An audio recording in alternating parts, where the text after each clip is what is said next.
This week's race of the week comes from the first round of the Iame British Karting Championships, this time in the X30 Junior category. This race has brilliant action up and down the field, with crashes, overtakes and some great clean racing, especially for the lead positions. Sit back, relax and enjoy this one.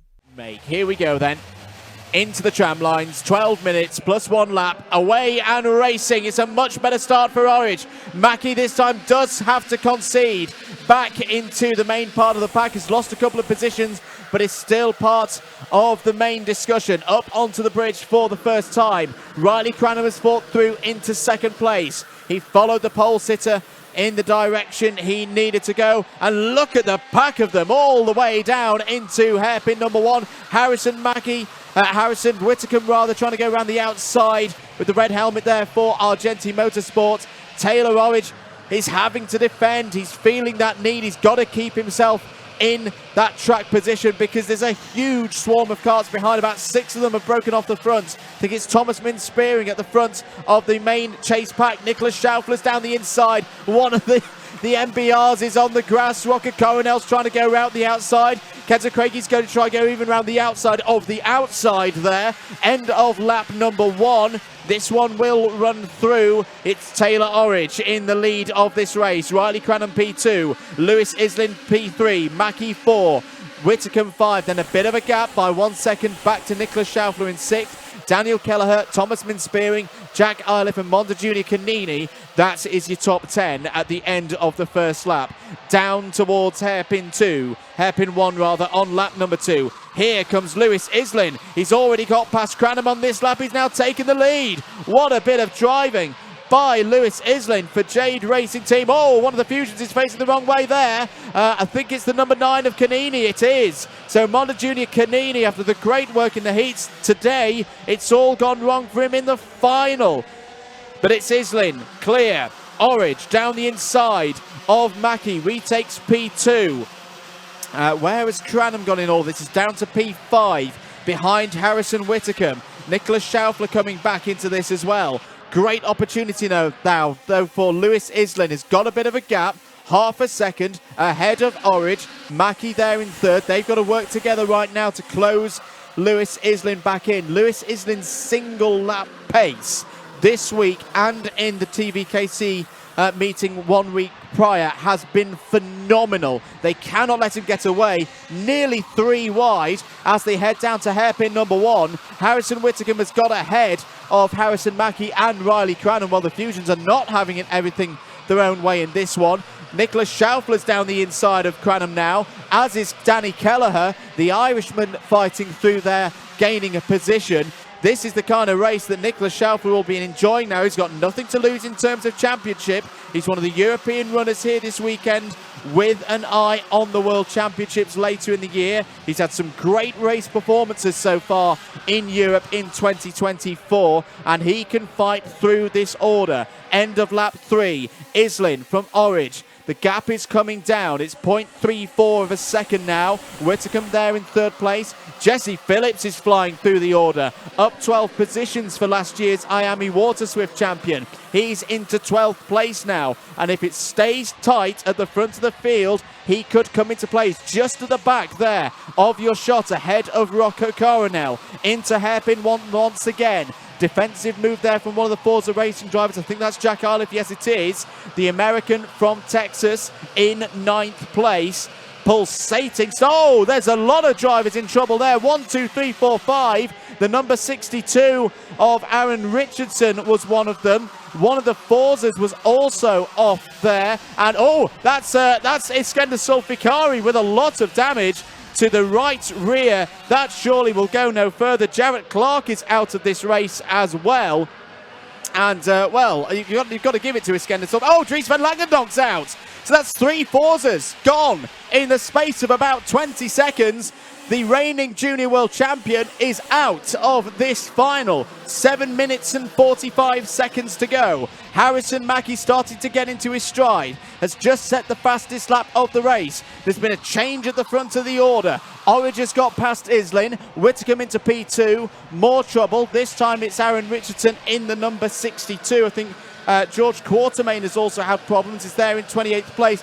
There's a kart in the middle of the road. That, I think, is Sulfikari's. Is definitely out of this one now. 7.25 minutes remaining. Taylor Orridge has got the lead.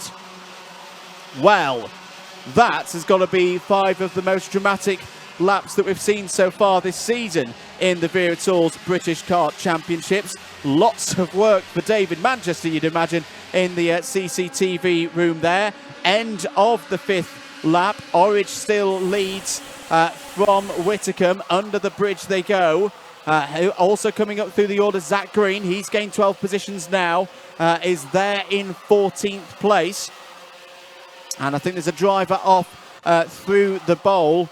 Can't quite see it from our position here in the box. And it might be Harrison Whitacombe, because Harrison Whitacombe is falling down the order. Well, it was a retirement in the final yesterday, and I think it's going to be a retirement again here in the second round of the championship. Real disappointment for Harrison Whitacombe. Have to pick himself back up before we go to Wilton Mill. But that is 2 finals that have not gone the way of Harrison Whitacombe. We were talking about it with Nicole earlier, how you don't want to be using your drop scores at this early stage of the season, especially if you're a championship contender. But that is sadly going to be the case, I think, for Whitacombe from this weekend. 6 minutes to go. Orridge leads. Nicholas Schaufler there in second place. They call him the Austrian Mouse, but he's got the heart of a lion, and he's a very dangerous driver to have behind you, because he will go for big overtakes. That's Arjen Kraling trying to go around the outside, and here's Argenti facing off against his teammate for this weekend, Thomas Minspearing, and another driver who's familiar to him, another one of his Kart Republic stablemates, Daniel Kelleher. There is Dries van Langendonk, you quickly saw on the inset camera, out of this race. Change at the front. Schaufler leads. Schaufler to the front of the order. Harrison Mackie has got through into second place as well. He's got support with his teammate. Riley Cranham there in third. Taylor Orridge still in fourth. Is still part of this pack.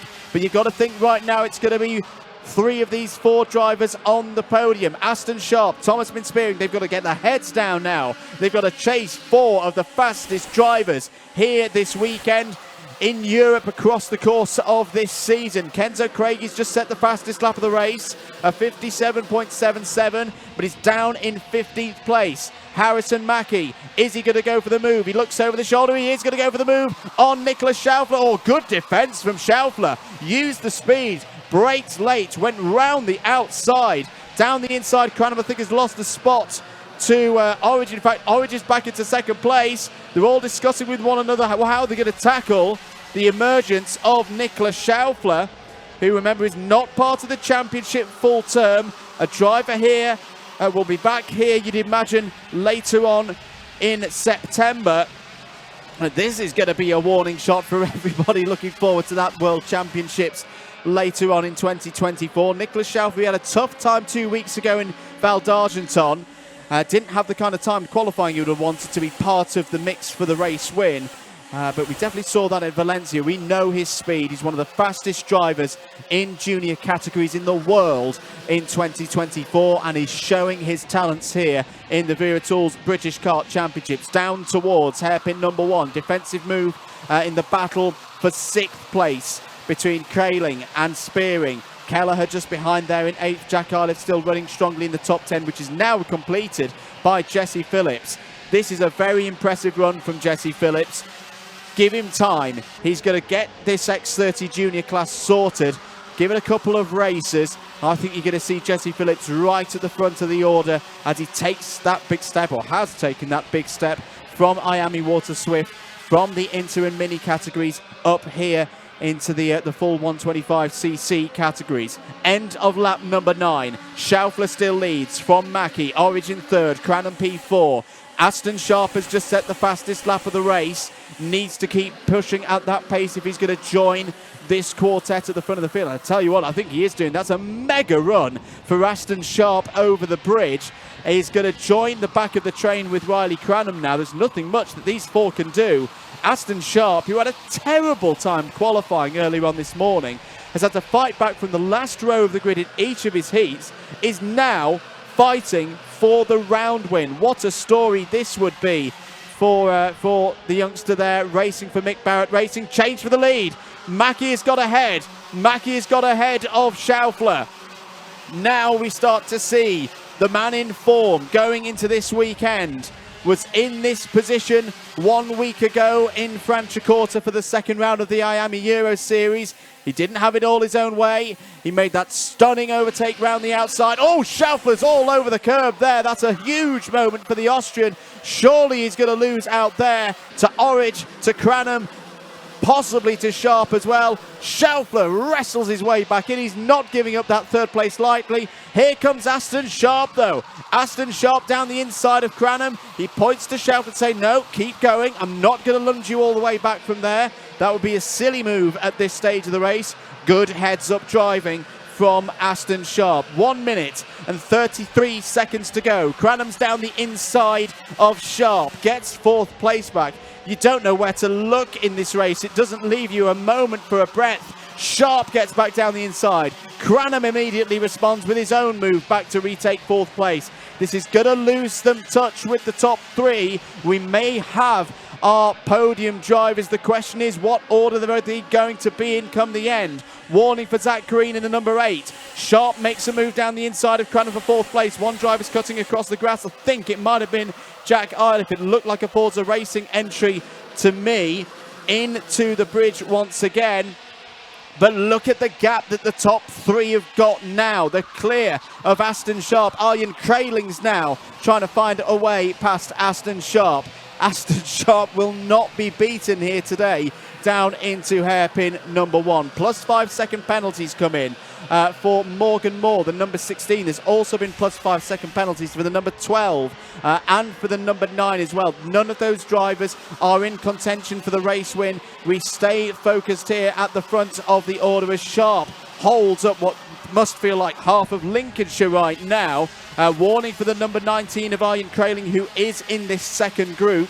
2 laps to go. Harrison Mackie has control. He's got clear of the rest of the field by 3/4 of a second. Sharp wants to hold on to this fourth place. It could be important points in the championship. You never know in what's been a very open category across Europe, across the world so far in 2024. There's no reason to believe it won't be any different here in the Vera Tools British Kart Championships. Time is up. Kelleher's going to look to the outside. That's going to be an ambitious one. He's going to be side by side with Kraling off the corner. It's actually very well dealt with by Daniel Kelleher. Is he going to have an opportunity through and out of hairpin number 2? No. Aston Sharp gets good speed, good run off the corner, holds onto the position. Leaders are going into the last couple of corners on this penultimate lap. Kraling's down the inside of Kelleher for 5th place. Kenzo Craig is back on the scene. Somehow he's back up into 7th place. Jesse Phillips is there as well in the number 26. On to the last lap. Mackie has, well, I'd say control. He's just lost half of his lead on that last lap. This is not done. Taylor Orridge won here last summer to win the GP plate at the British Kart GP for Kart Masters, but he was a bit wide there off of the bridge. That might be the point where Mackie has this one sewn up, because Orridge isn't able to attack into hairpin 1. All sorts is going on through hairpin number 1 in the battle for spots in the top 10. Kelleher is out of the race, won't see the checkered flag, won't see the top 10, but Harrison Mackie, corner by corner, is going to get this one, you would think. You would think.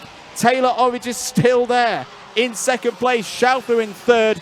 What a weekend for Harrison Mackie. He is the man in form, unbeatable in X30 Junior across Europe at the moment, and he takes his 2nd victory this year in the Vera Tools British Kart Championships. He wins by 0.41 of a second from Taylor Orridge, extends his championship lead. The podium is completed by Austria's Niklas Schaufler. What a run, what a drive. A lot of promise ahead of the World Championships later in the year at this circuit. What a race.